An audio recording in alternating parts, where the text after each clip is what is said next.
So last week, I shared the story of my friend Kelly, and we began to explore the possibility of playing around with being more unrealistic in your life. And so today, I want to talk about the notion of productivity and synchronicity. You are listening to What We Should Have Learned in School. Because we have a very strange relationship with setting a goal or achieving a dream. If you're like me, that often looks like a very complicated and long process.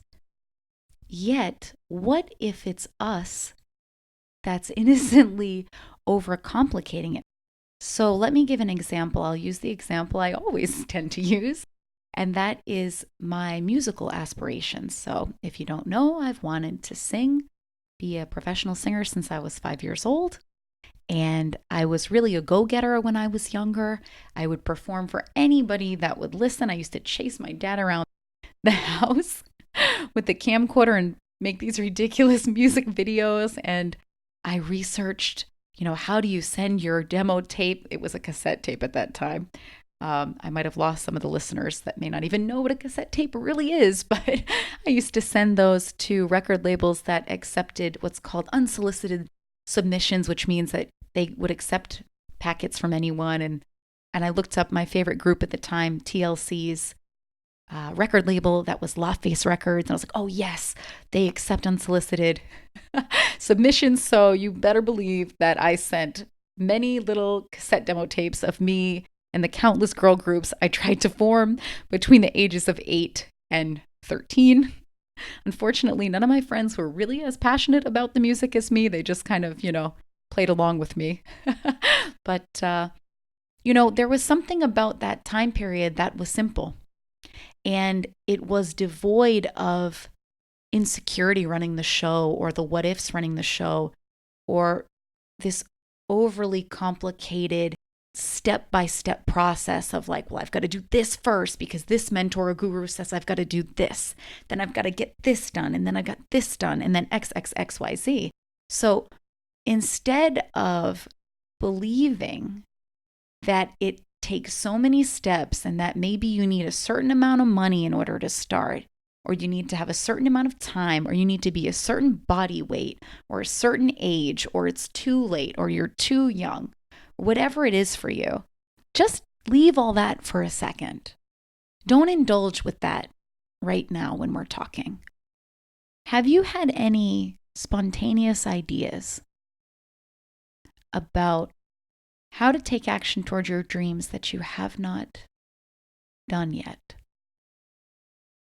Because of the noise of I'm not ready, or I don't have enough money, or whatever other millions of excuses that it could be. Have you had any creative ideas? Maybe they come at night in the form of dreams, or you're walking in the park sometimes or taking a shower where all of a sudden you get an idea that, that would be interesting to try. If you haven't had that experience as it relates to your dreams and goals, it could be because you've just shut off the possibility. But I'm inviting you today to reawaken, to take another look at these impossible, quote unquote, things. Because these creative impulses, these creative ideas are really gifts. And some of them may be crazy and may not work out, but some of them really will be little nuggets of gold. And you don't really know which ones are which until you just start taking a little bit of action in a direction. So I had an idea of wanting to share my song that I recorded for my husband on our wedding day with more people. And so I had the idea. I'm in Finland right now. I was on The Voice of Finland 6 months ago and had and experienced a pretty negative result when neither me nor my battle partner got picked to move forward from the battle round in the voice competition here. So wouldn't it be maybe an interesting story if we just got in touch with a few journalists here, see if they'd be interested in doing a story on what happens when we don't give up on ourselves, what happens when we still In my case, release music, keep singing, keep songwriting, keep the process in flow, keeping that momentum, regardless of previous disappointments or failures. Wouldn't that be kind of an interesting thing to explore? Now, when I first had the idea, it seemed very simple, right? It's a very simple idea. It's easy to get the email addresses here of the journalists. You just have to pick up the newspaper. And then I noticed I had the idea a couple of weeks ago, and it has slowly become more and more complicated. And I still have not written the letter and sent the link to anyone.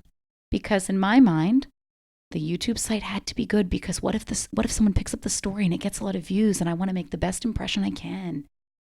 Or, oh, what about the copywriting? What about the licensing? What about the publishing? What about all the legal things? Because I'm a little bit jumping ahead of myself, because I don't even know if the story is going to get picked up. So all of that busyness, all of that setting of unnecessary, essentially, steps, because I've been listening, I've been seduced by my imagination, I've been getting ahead of myself, jumping the gun, and it's paralyzed me from taking action. So I am taking action today. And so I would like to invite you to help me out. I have posted the link to my wedding video in the show notes. And if you could help me out with any creative idea that you have, if there's anyone that you know that you could send the song to or share my story with, I would be very grateful. And we can see what happens from there. And just for fun, over the next week, I want you to play a game with yourself where you observe more often if you're in a state of complexity, if things seem hard or difficult, if you're in a state of kind of like rumination and insecurity, we'll call that the state of complexity.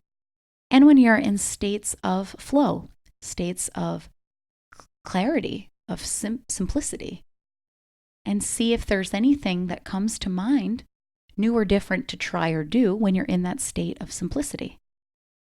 When you're in a calmer state of mind, when your mind is a little bit quieter, it will be an interesting exercise for you to notice the differences in the quality of your creative thought and the link that has between taking action or not taking action.